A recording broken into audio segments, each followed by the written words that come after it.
அண்மை செய்தியை பார்த்துக் கொண்டிருக்கிறோம். தேசிய ஜனநாயக கூட்டணியிலிருந்து தற்காலிகமாக விலக ஓபிஎஸ் முடிவெடுத்துள்ளதாக தகவலானது வெளியாகி இருக்கிறது. இது தொடர்பான மேலும் விரிவான விவரங்களை எமது செய்தியாளர் ராஜகுமரன் வழங்க கேட்போம். ராஜகுமரன், இந்த தகவல் தொடர்பான விரிவான தகவல்கள் என்ன? சென்னை தேனாம்பேட்டையில் உள்ள நட்சத்திர விடுதியிலே தற்பொழுது ஓ பன்னீர்செல்வம் ஒரு முக்கிய ஆலோசனை கூட்டத்தில் பங்கேற்றிருக்கின்றார். இந்த ஆலோசனை கூட்டத்தை பொறுத்தவரை ஓ பன்னீர்செல்வம், பண்ருட்டி ராமச்சந்திரன், வைத்திலிங்கம், மனோஜ் பாண்டியன் ஆகிய 4 மட்டுமே தனி அறையிலிருந்து இந்த ஆலோசனைகளை பங்கேற்றிருக்கின்றார்கள்.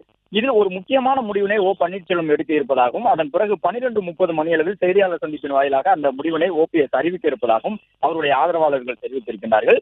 கடந்த 3 நாட்களாகவே ஓ பன்னீர்செல்வத்தினுடைய அந்த வழக்கமான அறிக்கைகளில் இருந்து மாறுபட்டு மத்திய அரசையும் பாஜகவையும் விமர்சிக்கக்கூடிய விதமான அறிக்கைகள் வெளிவந்து கொண்டிருக்கின்றன. ஓ பன்னீர்செல்வம் கடந்த 3 ஆண்டுகளாக பாஜகவின் தீவிர ஆதரவாளராக இருந்து வந்தார். ஆனால் தற்பொழுது பாஜக தலைமை ஓ பன்னீர்செல்வத்தை புறக்கணிக்க தொடங்கி இருப்பதாக பார்க்கப்படுகின்றது. உள்துறை அமைச்சர் அமித்ஷாவினுடைய தமிழக வருகையின் பொழுது அவரை சந்திப்பதற்காக பன்னீர்செல்வம் முயற்சி எடுத்திருந்தார். ஆனால் பாஜக தலைமை அதற்கான வாய்ப்பினை வழங்கவில்லை. பிரதமர் நரேந்திர மோடி கடந்த வாரம் தமிழகம் வந்த பொழுதும் அந்த 2 நாள் பயணத்தில் ஒரு முறையேனும் அவரை சந்திக்க வேண்டும் என்று வெளிப்படையாகவே விருப்பம் தெரிவித்து ஓ பன்னீர்செல்வம் கடிதம் அனுப்பியிருந்தார். அதையும் பாஜக தலைமை ஏற்றுக்கொள்ளவில்லை.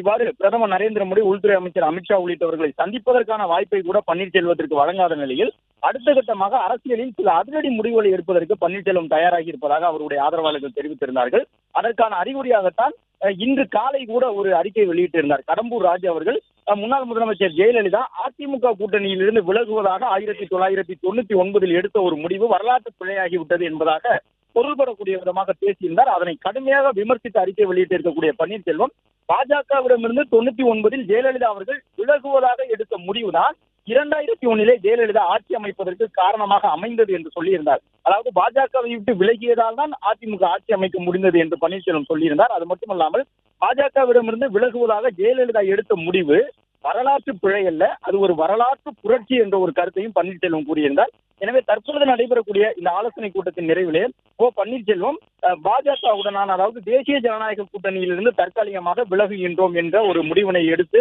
அது குறித்த அறிவிப்பினை வெளியிட இருப்பதாக சொல்லப்பட்டிருக்கின்றது. அது மட்டுமல்லாமல் தொடர்ந்து அதிமுகவில் இணைவதற்கான பணிகளை மேற்கொண்டு வருகின்றோம் என்ற ஒரு அறிவிப்பினையும் அவர் வெளியிடுவார் என்று எதிர்பார்க்கப்படுகின்றது.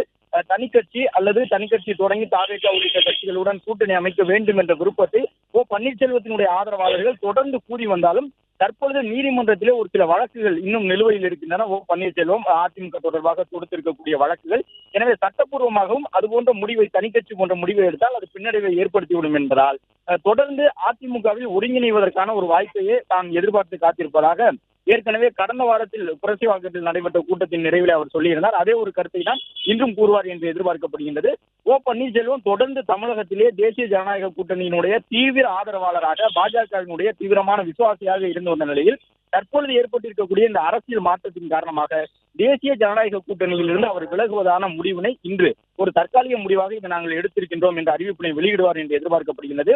2024 நாடாளுமன்ற தேர்தலுக்காகத்தான் நாங்கள் பாஜகவுடன் கூட்டணி வைத்தோம். 2026 சட்டமன்ற தேர்தலுக்கு உள்ளாக அதிமுகவில் நாங்கள் இணைவோம், அதிமுகவோடு இணைந்து அந்த தேர்தலை சந்திப்போம் என்ற ஒரு கருத்தை சொல்லக்கூடிய வகையிலே இந்த ஆலோசனை கூட்டம் இருக்கும் என்று எதிர்பார்க்கப்படுகின்றது. நன்றி ராஜகுமரன், விரிவான தகவல்களை வழங்கியமைக்கு. பிளே ஸ்டோர் மற்றும் ஆப் ஸ்டோரில் இருந்து பாலிமர் செயலியை QR கோடு மூலம் பதிவிறக்கம் செய்யுங்கள்.